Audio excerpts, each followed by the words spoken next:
If you're looking to add HTML code into your Weebly website, I've got you covered. I'm going to show you everything you need to know. So without further ado, let's come straight in. So to go into your editor is your first step. On the left hand side, you'll see some blocks that you can add in here, and simply you are going to look for the embed code block, and here you're going to click down, drag it over to the space that you would like it in. So let's do that.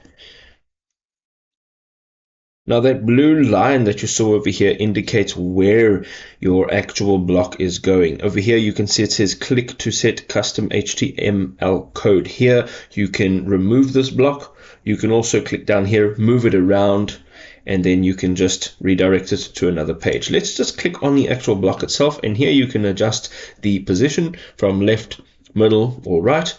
And then you can edit custom HTML code, and this is where you'll add in your HTML code. And once you're done, you'll just click away, and there you go, your HTML code will be in your website.